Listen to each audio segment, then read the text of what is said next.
This is the iBuyer Experiment Podcast, how technology is changing real estate, with your hosts, Kayla Leos, Jason Leos, Keith Howard, and Elliot Tomaszewski. Please consider subscribing so you're notified when we launch a new podcast. Let's go. Hey, welcome. Thanks for listening today. You're going to love today's topics. We are talking about Opendoor and just some interesting things that is happening over on their neck of the woods. And we're going to talk a lot about how iBuyers are fundamentally changing the way they're working with the real estate industry. And if time permits, we also want to hit on the recent motion to dismiss and what happened with the lawsuit concerning buyer agent commissions. Scary. So who wants to kick us off? Who's starting? I'll kick it off. Let's kick it off with that juicy. To me, this was completely eye-opening. I think most agents haven't really used the iBuyers this year very much like they did, especially in 2019. And a lot of the iBuyers, weren't even really open. So I haven't really had a reason to submit to them lately. And I did. I submitted to Zillow, Opendoor, and Offerpad. And to me, this is just the tip of the iceberg. They have completely changed their process. And it is, I don't want to use the word difficult, but a lot more, let's use the word annoying to get an offer now than it's ever been. As an agent. Okay, so wait, let's back up. He submitted knowingly as an agent in his agent portals, per se. Okay, so wait, let's back up. So you have a seller. Yep. And they're interested in listing their home or getting instant cash offers. Right. He wanted to explore getting cash offers first, and if one of them works, I think he wants to take it because he didn't want to deal with the whole showing process, even though we know how hot the market is. But hey, that's still a lot of people's thought process. It works. So I went to Opendoor because they've always been super easy to work with and very agent friendly. Well, it's not that they're not agent friendly, but check this out. So you can't. Once you submit a property, you're forced to schedule something through their calendar system to talk with a representative before you can even get an offer. So I scheduled something to talk with someone today. However, I got an email beforehand that maybe kind of gives you the opportunity to not have to talk with them and kind of does the steps. They will not send you an offer until I go do a walkthrough of the property with my client through explicit instructions of what they're looking for, which they kind of call a pre-inspection. And then you have to schedule a time for them to go do an exterior look at the property. After those processes, they'll do a final evaluation and send you your offer. So how awesome is that now to get an offer from them? I had no clue they changed it that dramatic. It's moves to the consumer, which is what the overwhelming amount of submissions they get are obviously still coming from the homeowner, right? They're now scheduling these things instead of kicking out offers, and being that they've now turned into brokerages, they're scheduling meetings versus kicking out offers. What are they doing? Right. Scheduling. They're being a broker. They're going for the listing appointments. Yep. And what they're doing is forcing the agent to say, hey, you can't submit 20 properties anymore and get 20 offers and, play that number game like I think we all did. Let's just there face was a the strategy, facts. right? It was a lead generation tactic. So they're gonna weed out a lot of people. A lot of people aren't even going to want to do that. So Keith, do you think that is just for an agent submitting on behalf of a seller, or do you think this is also for a seller requesting an offer without an agent? I think the process is the same. It's just that you're the representative, and therefore they're telling you, here's what we need for you to do with your client in order to get an offer. So you think it's the same? You think the clients are they're having to talk to somebody, schedule something I mean, that's not getting a quick cash offer on their home anymore. Nope. But what it is it's literally setting them up to list their house. Hey, we can give you an instant cash offer, but hey, if you don't happen to like this offer, are you aware that we can bring you an offer that's going to, be at the number you need or maybe even higher within 5 days, and we'll be happy to do that for you. And oh, by the way, use our reserve program. Well, I think the fiduciary obligation on their behalf is in question at that point. Because if you're going to give someone an instant cash offer that's low, or tell them, or by the way, I'll list your house, what is your fiduciary then obligation to that prospective client? Well, but I mean, remember, and this is always subjective. Fiduciary doesn't always mean it's the highest offer. You have to consult on what the needs are, because sometimes it could be the speed, the ease of use, right? Like, of the process. Not not always the highest offer is what makes sense to the homeowner. Sometimes it could be, like I said, how quick it can happen. Sure. Before we do that, though, I think there's gonna be a lot of homeowners that are just gonna not. Oh, yeah. They're gonna be like, I don't want to talk to them. But so if they're gonna force a homeowner to do a walkthrough with Opendoor, they might just go, That's what seems like their new process is. Or is it bait and switch? Right? Well, there was some of that going on, because, like I said, that this twist gets a little deeper, because when Keith was talking to the Zillow representative yesterday, I was in here listening to it. Tell him about what they or share with us on how when they asked about if the buyer was going to, or if the seller was going to buy, and what was his pitch. Well, let's take a quick step back, because I think it's relevant to see the full process for each one quickly. Okay. After you submit to Zillow, their process hasn't seemed to change too much to me, meaning you'd get an initial email, and then you would have a representative that would reach out to you that typically wanted to talk with you real quick before they would submit the property in for their review team to get an offer. So I gave him a call, and I don't recall ever getting these questions asked before. And if I didn't know how to answer them, I don't know what that conversation would have looked like. Yeah, but he asked me what year the property was built, what year the homeowner bought the property, and he's like, "Is this a 5-bedroom or a 4-bedroom?" I was like, "Well, you see my submission. Is this a 3-bed or a 4-bath?" Like, he was vetting out if I even on it all. knew. He's vetting you out to qualify if you actually know the property or not. So I thought that was just interesting, because I'm kind of like, well, what if I didn't know? What was it going to be like? I don't know if this is going to work. But anyway, he asked if the seller, if they sent over an offer that they accepted. Are they interested in buying? And he says, because if you use our mortgage company. Our Zillow mortgage, there's a benefit in it for you and a discount in it for your client. A benefit for you? That's what he said. Is that legal? Well, as long as it's not, what kind of benefit? Well, as long as it's not a federally insured loan, right? So if it was, VA or FHA, then RESPA would kick in and wouldn't allow any type of monetary kickback. So they're just really, pushing their products, and telling the agent, hey, use it, and we'll make sure you're taken care of. Okay. And at least that was my interpretation of the conversation. It just goes back to the whole lead generation and what can we capitalize off of every single lead that comes in the door right now, through the agent, through the consumer, those types of things. And being that they have their hands in real estate and now in mortgage, soon to be title, meaning ownership, complete ownership of it. These conglomerates / huge institutions are continuing to corner and probably push agents out. Right. And here's another thing. Here's another big change, I think, with Offerpad. That they're offering, we'll give you a full 3% if your client takes our offer. So Offerpad is saying, hey, bring us your sellers. If they accept the instant cash offer, we'll pay you a 3% referral fee. With lots of stipulations. Okay, let's hear it. Yeah. Let's hear those stipulations. So there's a terms and conditions. I'm gonna go off of memory here. Stipulation 1 was they can't have been on the market for the last 30 days. You or your client cannot have submitted for a cash offer within the last 30 days. And you have to give them recent photos, no old photos. Otherwise, they will not pay you 3%. I got a phone call because I was the previous listing agent for this guy as well.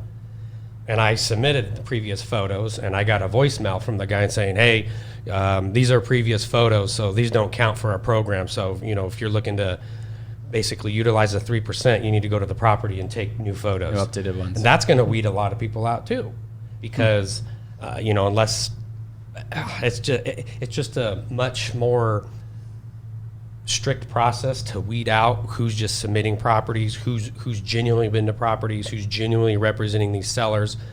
And I think it's the tip of the iceberg to say, hey, if you want offers from us, you're gonna jump through hoops. A lot more. You're gonna be a monkey. Yep.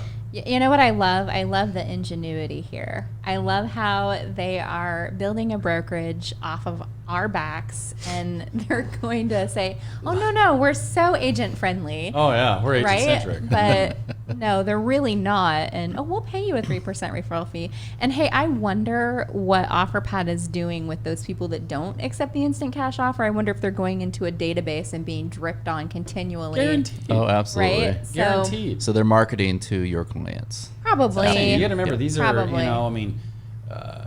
Offerpad has, Wall Street backed line of credit, of $1 billion, right? They have how much venture capital? Opendoor is soon to be publicly traded. Zillow is publicly traded. These companies don't just let databases sit around and get cobwebs on them. There's no question they're dripping on them, right? Like, as a matter of fact, I've actually even had clients, that I think that we had submitted. I bet it doesn't go into their spam though. Little inside joke. We are emailing out our podcast, and it's going into people's spam folders. So if you see the Zoodealio email in your spam, mark it as not spam, so that you get our podcasts. Yeah. So from my perspective on all that, it's not good, bad, right, or wrong. It just is what it is, and this is how much the shift has changed.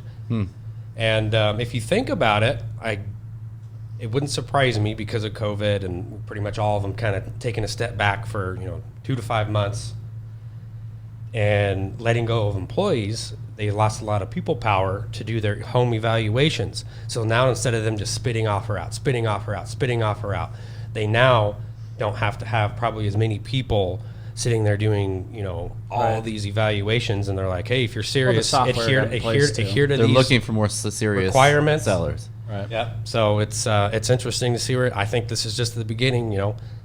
And by the end of next year. So we were talking about fiduciary, and Opendoor gives you an offer, right? Gives a seller an offer, but then now they're able to list the property. Now Kayla's talking about fiduciary, and what's their fiduciary, to get on the best offer or to get on the best terms? What is it? So when Opendoor has obviously submitted to go public here, and they have to reveal kind of like basically all their books now, right? And so in 2019, the company received a civil investigative demand from the FTC seeking documents and information relating primarily to statements in their advertising and website comparing Opendoor's offers to purchase homes to selling in a traditional manner using an agent, and statements pertaining to Opendoor's offers reflecting or being based on market prices. Wow. So basically, how Opendoor would say, hey, this is the market price, and this is what we're willing to give you. Well, the FTC is also, so basically the company is saying that in the filing that as of October 1st, the investigation was still ongoing. So that means the FTC is investigating them, saying, hey, is this a real market offer? You're telling the consumer tell me what's a real market this offer. Is an open market offer? As a real estate broker, this is music to my ears, and anyone that has worked with Opendoor or any of the iBuyers who portray a market offer, we all know that it has been deceptive to sellers. And so I am actually thankful that there is some oversight here and that it has caught the attention of the FTC, because hands down, they have misled the consumer in what that market offer would be. We all know that if the house is sold on the open market, it would fetch more than what they tell the seller the market offer is. Yep. Because the way they all advertise it as is market offer. Your cash offer is $330,000. Here's our service fee. If you were to list $330 minus a 6% realtor fee and cost, and see if you look, our cash offer is only like $4,000 less. So and the consumer thinks, now I don't have to show. I don't have to show my house. I can move anytime I want. Yeah, $4,000, no big deal, right? Big deal. Opendoor has also thrown out some interesting statistics as well on, how much more they can list a house for and get for people. 11%. Exactly. They said that they can get 11% more. I think that's total complete. What they did is just show that their margins. I guarantee if they probably looked at that was their acquisition to their liquidation, right? Like, and it's misleading. Here's our data. It's we super bought the misleading. property for 11% lower than what we sold it for. Duh. But okay, so this investigation from the FTC and Opendoor, this is a big deal. This is a very big deal, and well, it's like one of the things that we talked about that I said that that they didn't want to open up for investigation. I mean, I realize that this is still different than that, but at the end of the day, it won't surprise me if the SEC gets involved at some point too and starts looking at a lot of that stuff. Absolutely. And I just think about what happened with us. I don't want to talk about the past a lot, but we were sued by Offerpad because we had a name with offer in it at the time. And I think that essentially they're unfair, anti-competitive, and deceptive business practices. Yep.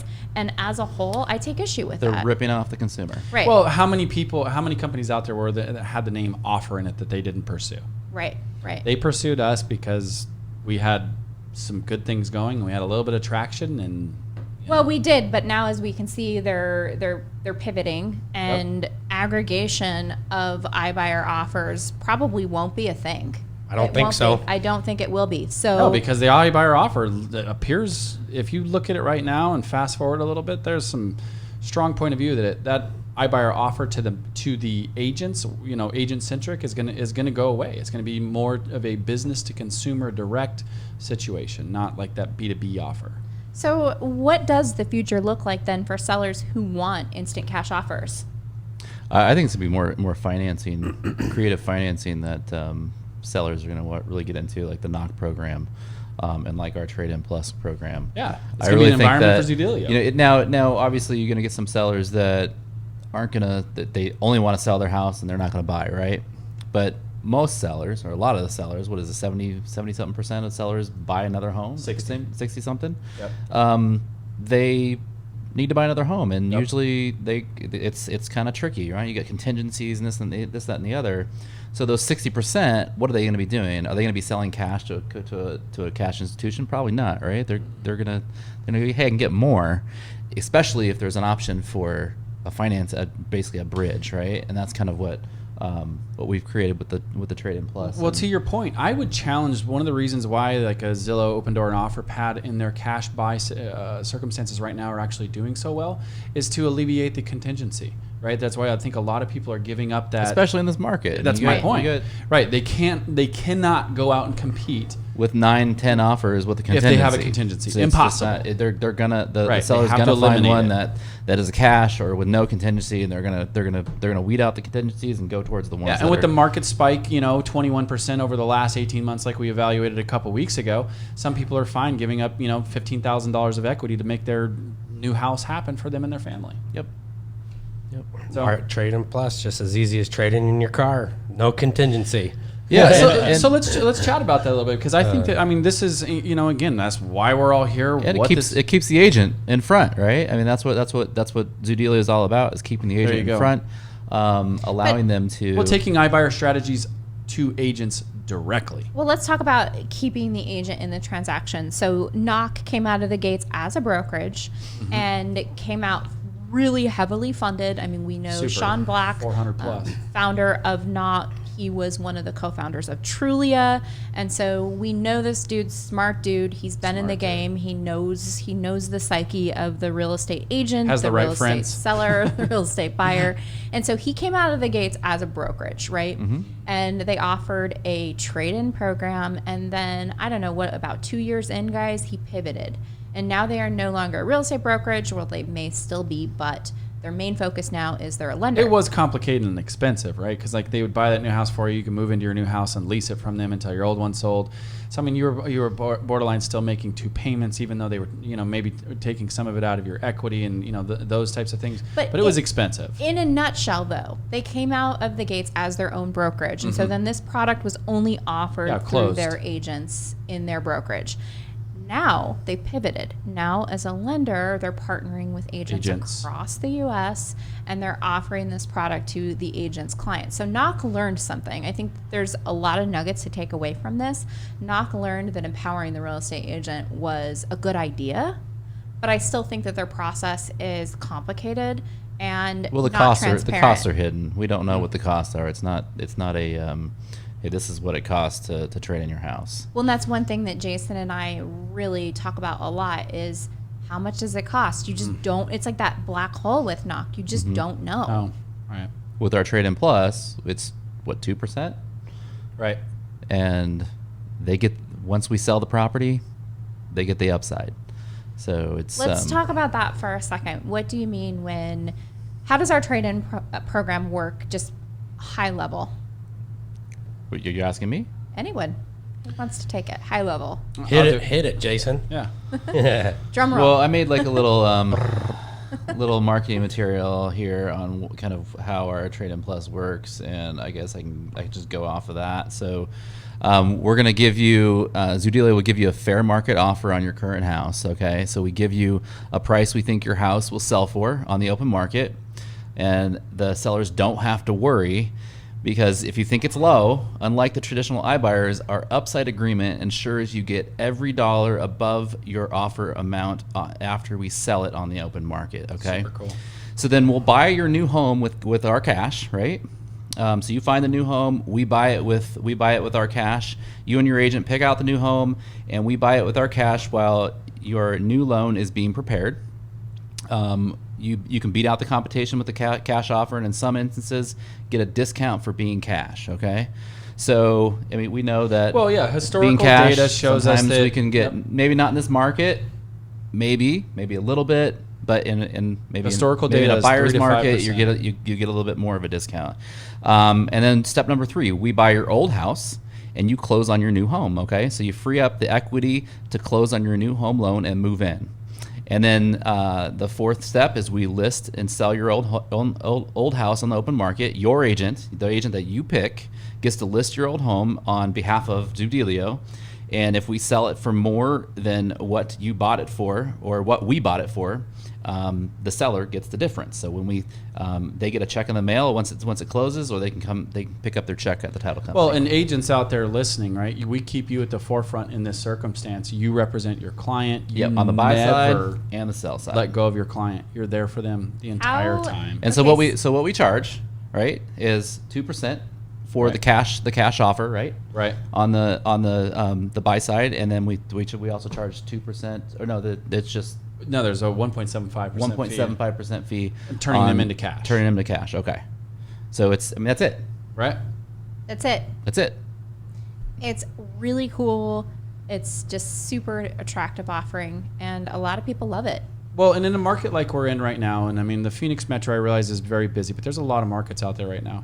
If you're a financed offer, even without a contingency, having to compete against a cash offer, so let's say somebody doesn't want to pay that 1.75% fee. A finance fee, how often right now are they having to pay 5%, maybe even 10% over that list price if it's in enough of a desirable area based on your finance offer, right? So it's, to me, that's the value add there is just exponential. And then like Jay said a second ago, historical National Association of Realtors data shows us houses that are bought in cash have a 3 to 5% discount from the list price, right? So, I mean, currently not the market that we're in right now, but when you look at historical data. Markets change. They change quickly. Yeah. Yep. So, I mean, here's I think why that Trade-in Plus is going to be so relevant. And, I mean, without getting political, I guess you never know with all the craziness that's going on. That aside, I know NER has come out with their statistics saying they don't think anything's going to change at minimum as far as mortgage rates and the strength of the housing market, the low inventory until the end of 2021. So that being said, check these out. Why a Trade-in Plus, I think, would be so attractive to homeowners who want to buy. People are paying an average, and this is a nationwide statistic, about $20,000 more for a home, and are facing 25% more competition than at the start of the year. 25%. The number of homes on the market has plunged 39% year over year from last September to that's an insane drop. September. 40%, which equates to almost 530,000 fewer homes. Homes are selling about 12 days faster than normal, and typically there's only about 9% more buyers that enter the market in September versus the 25%. And it's because we had another mortgage rate drop, which is fantastic. Prices are high, but now it just fell down to 2.88% for a 30-year fix and a 2.36% 15-year. Yeah, I got a client under contract on a home yesterday, and the rate is 2.75. That is insane. For the twos, guys. The cost of money That's is awesome. Yeah. Well, and when you look at 360 payments that are made, right, over the 30-year span, how much money is saved in that versus, 10 grand, difference in price or 20 grand different in price. I guess that's our that's timer. Our 1 minute warning. Our timer is yelling at us. 60 seconds or less. Thank you Wrap all. it up. Thank you all for listening. We appreciate you and your support. Check out Zoodealio.com. And if you have any feedback for us, we'd love to hear it. Any questions or anything you want us to talk about, feel free to write on in. Remember to like and subscribe.